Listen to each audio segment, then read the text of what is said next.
Inflation numbers came in a little softer, a little cooler than what we thought they were. Where's the market headed for here? We need to talk about it.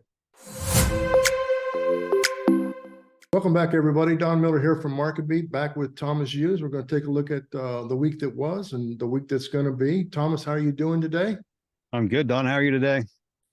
Thomas, we're going to talk about your preview that you write for MarketBeat. There's going to be a link in the description down below for anybody who wants to get that free of charge. But let's talk about the market this week. Earnings are light. We don't have a lot of earnings to report, although Nike was interesting. We're going to touch on that later because we mentioned that last week. But PCE came out today, and it was a little lighter than what we had anticipated, kind of giving the market some momentum, at least for today. Today is June 30th, so there's probably some rebalancing going on as well. But what can you tell us about the inflation report, what your thoughts are, and where you see this thing going? Well, yeah, the inflation report, the headline number was a lot cooler than we were expecting, and that just kind of plays into the news is better than expected. I wouldn't really call it, good news because inflation is still pretty hot and the core number is still pretty hot. But it was better than expected, and it's playing into the bear market rally that we're in right now, and the market's rallying on just an alteration of sentiment. Not so much that the news is getting better, but it's just not as bad as feared. But I think that we're heading towards a ceiling that may be hit over the summer. And I want to talk to you about that ceiling a little bit, Thomas. You and I talk offline frequently.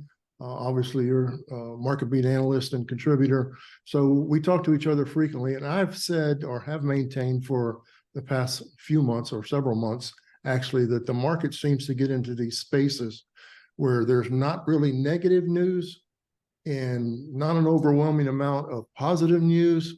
But the market seems to react in a positive way to that, this summer included.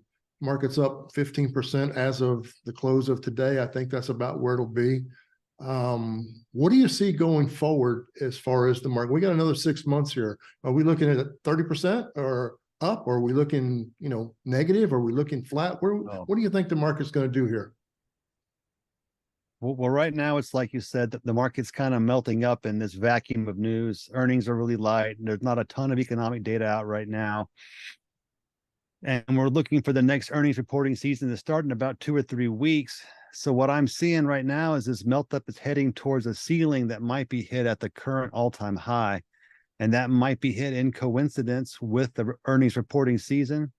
Once reporting starts, the market's going to be looking for the consensus figures for the second half to start getting better.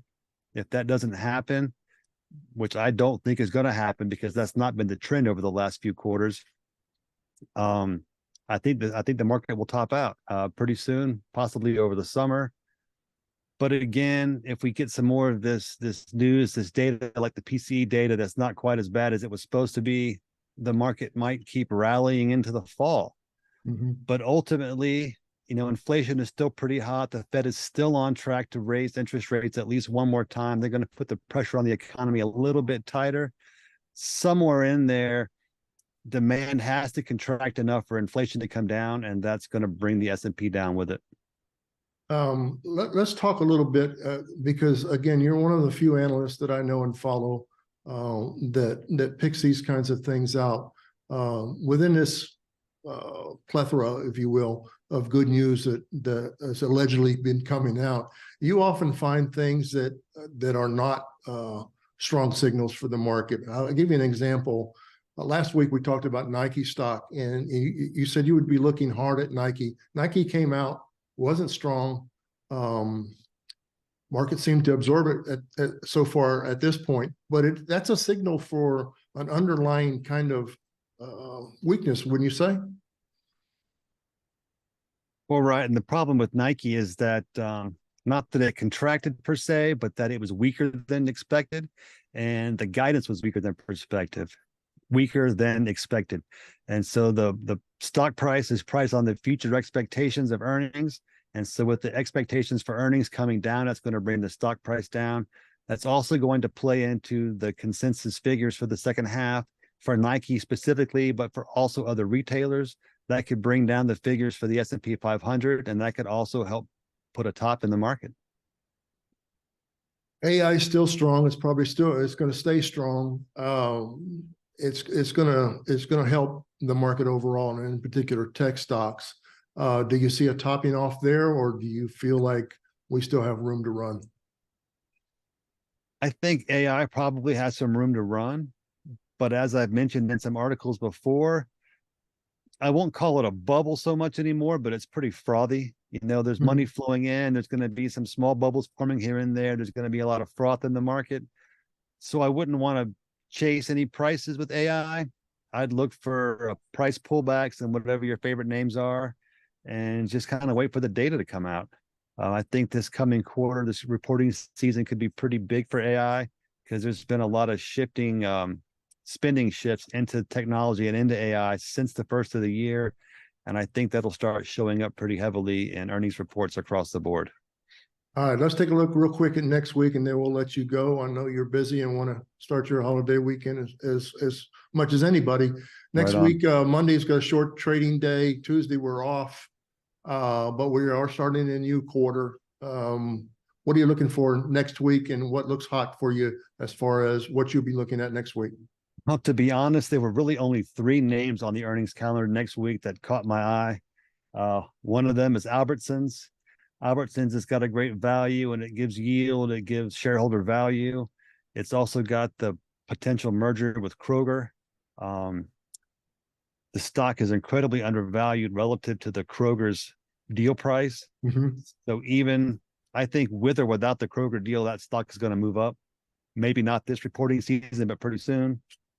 The second name is Levi Strauss.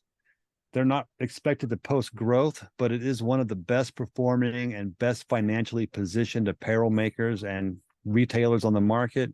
So I expect to see a solid report, if not a strong one. And then finally is AZZ. And AZZ is just a small cap industrial name.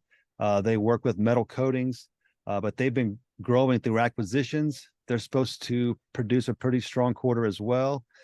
And based on what I've seen in some other materials and industrial names, there's a fair amount of demand in the sector tied to government spending that's linked to the pandemic stimulus and the Inflation Reduction Act.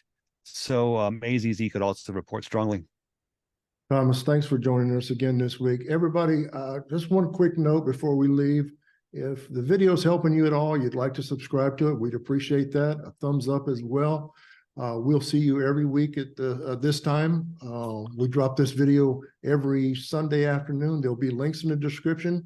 If you want to get the written form of this newsletter, I think you would enjoy that. Much more in-depth talk than what we've had here today. But Thomas, until then, remember the trend.